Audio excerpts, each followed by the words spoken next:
So I want to talk to you about vision. And this is often a very sort of businessy term, or if you're in church circles, you'll hear about a vision, what you got to do, and sometimes it's purely about can we see with our eyes? How's your vision?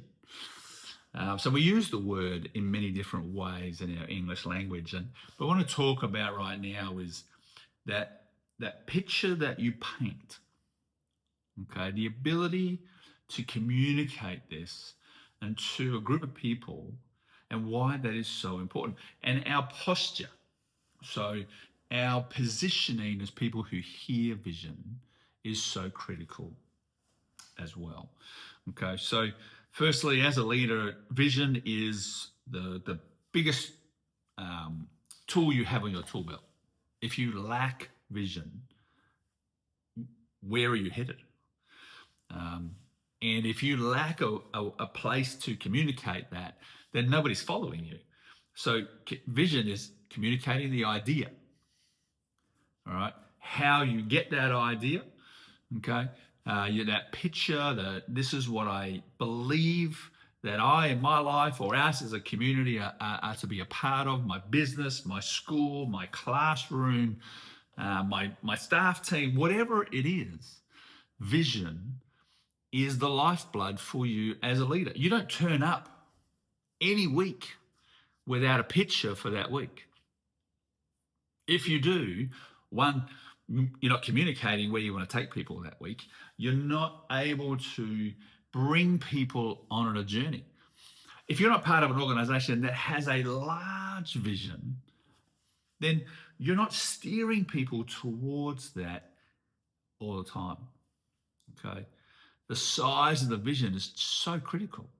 Okay. And so if it's really small, you'll probably have a small team. If it's really big, then you'll be able to bring other people into that. Okay.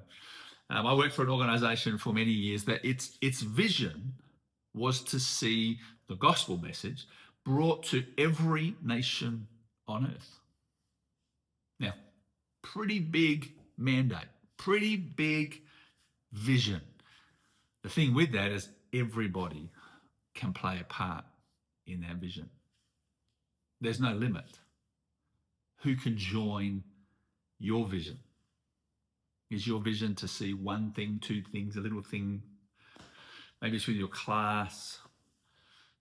Sometimes we give an idea or a vision for our class or our business, whatever it is. And it's so small that actually we segregate people in it. Oh, that's not really, I can't really buy into that.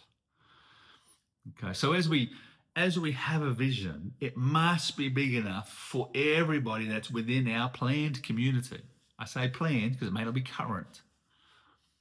Okay, if you want to grow, you don't build a vision for the current group of people. It's got to be bigger than what the current group of people can achieve.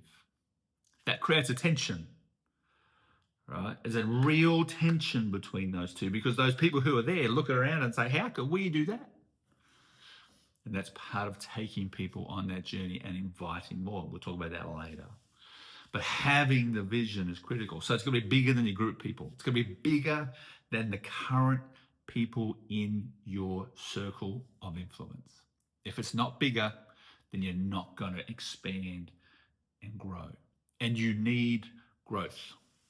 Okay, this is why vision is so critical. Vision drives growth. Have an idea. Okay, our posture towards vision. Sometimes we won't share vision or instigate vision because we're fearful of what people around us might think. Your idea, stupid, unachievable. That's unrealistic. All those phrases, I've heard them, walked with them, said them myself at time, to my own error. Okay, but vision is so critical.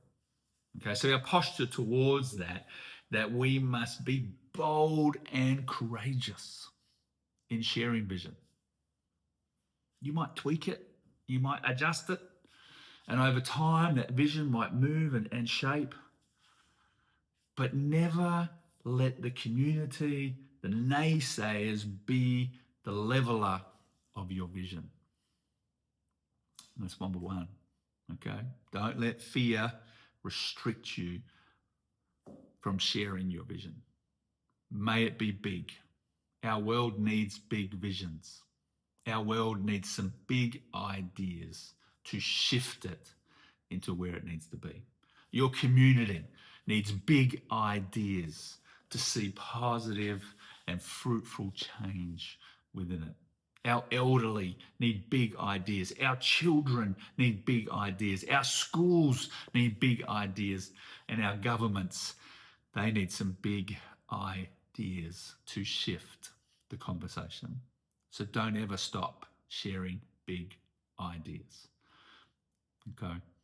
Your posture when you hear about vision, you can have a couple of reactions. One, not for me.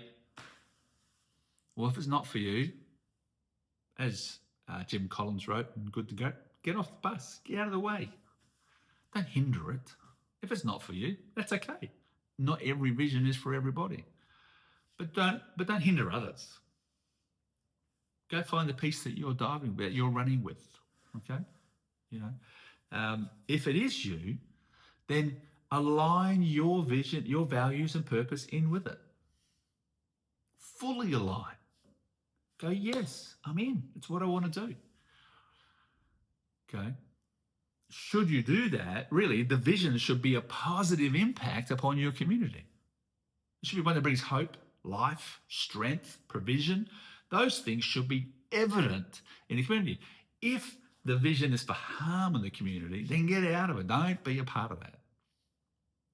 Okay. So assess the vision. Will it bless? Will it encourage? Will it build life? And if so, am I in it? And if I'm in it, I'm in it 100%. Okay.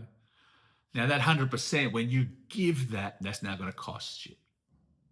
Alignment of priorities, time, effort, all those things start to adjust. So vision is the lifeblood for every single leader. Okay, it's your source. It's the thing you wake up with. Every year you project it. You remind people of it. You talk about it. What is that vision? Okay, what are you trying to achieve?